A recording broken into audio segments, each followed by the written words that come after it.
Цалин болон инфляцийн уялдаа холбоо. Улс орон болгоны хувьд ард иргэдийн амжиргааны түвшнийг дээшлүүлэх нь хамаас чухал. Харин амжиргааны түвшинд юу нөлөөлөх вэ? Мэдээж хүн амын орлого. Тэр дундаас ажлын цалин хөлс амжиргааны түвшинд маш хүчтэй нөлөө үзүүлнэ. Цалингийн түвшин өсвөл хүмүүсийн амжиргаа сайжрах уу? Цалингийн өсөлт бодит үр дүн авчрах уу? Энэ асуултанд хариулахын тулд дараах эдийн засгийн ойлголтуудаа танилцах болно. Цалин гэж юу вэ? Нэрлсэн ба бодит цалин ямар ялгаатай вэ? Инфляц болон цалин хөлс ямар холбоотой байдаг вэ? Хөдөлмөрийн бүтээмж гэж юу вэ?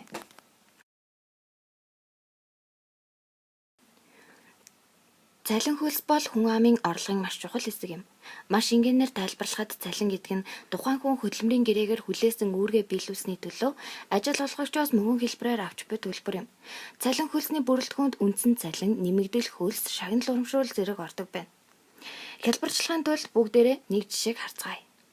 Эдгээр хүмүүс цалиндаа сэтгэл дундуур яваа. Жимтэл гэхэд бүх цалингаараа 5 алим авдаг. Үүнийг хэрхэн шийдэх вэ? Нэг арга бол өргөдөл бичих. Тэгээд энэ хүнээр батлуулах. Бас тэр хүнээр батлуулах. Мөн энэ хүнээр батлуулах.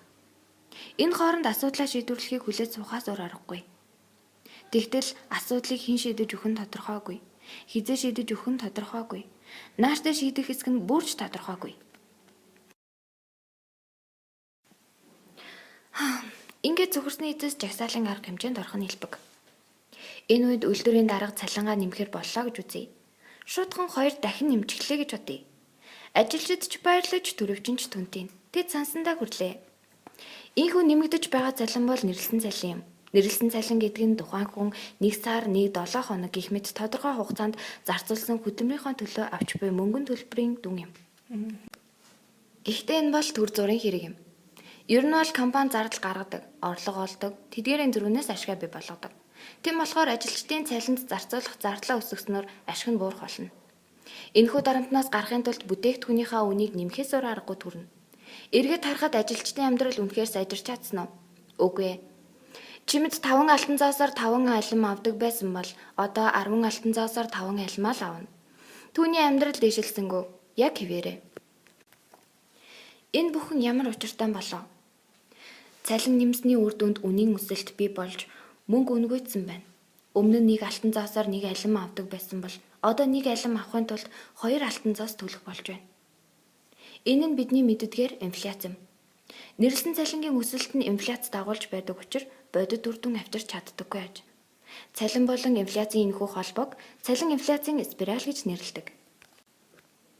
Энэ хамаарлан дэлхийн 2 дугаар дайны дараах үеэс эхлэн дэлхийн эдийн засагчдын анхаарлыг маш ихээр татаж эхэлсэн. Энэ нь 1960-аас 70 оны зах зээлийн эдийн засагтай улс орнуудад тохиолдсон хүчтэй инфляцаас болсон юм. Цалин инфляцийн спираль нь гол төлөв өндөр хөгжилтэй улс орнуудын эдийн засагт илэрдэг ч гэсэн зарим шилжилтийн эдийн засагтай улс орнуудад тохиолдох магадлал өндөртэй байдаг байна. Ийхүү цалингийн өсөлтөөс бий болох инфляцтай тэмцэхийн тулд улс орнууд орлогын зохицуулалт гэж нэрлэгддэг аргыг хэрэглэх болсон байна. Энэ нь хөдөлмөрийн хөлсний өсөлтийг түр хугацаанд зогсоох, эсвэл хүсэлтийн хурдыг хязгаарлах зэрэг арга хэмжээ авна гэсэн үг юм. Орлогын зохицуулалтын хувьд хязгаарлалт тавих нь гол арга гэж ойлгож болно. Тиймээс ард иргэдийн амжиргааны түвшнийг бодитоор нэмэгдүүлэхийн тулд нэрлсэн цалин өсгөх нь ач холбогдол муутай байдаг учраас бодит цалин өсгөхөд анхаарах нь чухал юм. Бодит цалин гэдэг нь худалдан авах чадварыг илэрхийлэх бөгөөд үнийн өсөлтийн нөлөөг арилгасан цалин юм. Улс орнуудын орлогын түвшинг хооронд нь харьцуулахад үүнийг ашиглах хэрэгтэй. Та дэлхийн улс орнуудын амжиргааны түвшин хоорондоо эрс ялгаатай байдгийг анзаарч байсан бизээ. Зарим улсуудын хүн амын орлого маш өндөр байхад зарим улсынх маш бага байдаг. Хүн амын орлого өндөртэй улсуудад үйл түвшний эвлэлийн шаардлагаар цалингаа сайн нэмдэг гэж ойлгох нь эндүрл юм а.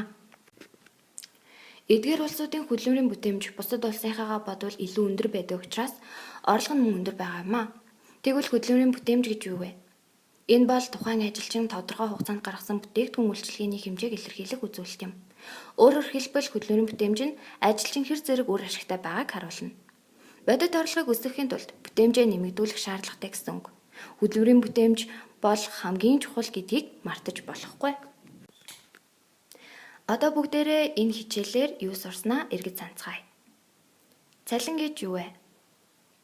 Цалин гэдэг нь тухайн хүн хөдөлмөрийн гэрээгээр хүлээсэн үүргээ биелүүлсэний төлөө ажил олгогчоос мөнгөн хэлбэрээр авч буй төлбөр юм.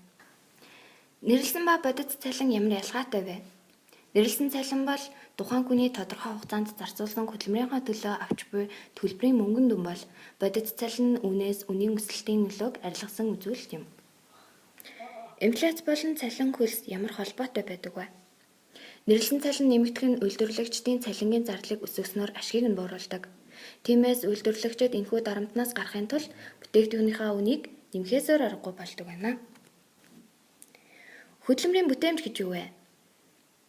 Тухайн ажилчин тодорхой хугацаанд гаргасан бүтээгдэхүүн үйлчлэгээний хэмжээ юм. Өөрөөр хэлбэл ажилчин хэр зэрэгөөр ашигтай байгааг харуулдаг. Ийхүү хичээл маань өндөрлөж байна. Танд хэрэгцээтэй мэдээлэл өгч чадсан гэдэгт найдаж байна. Анхаарал тавьсанд танд баярлалаа.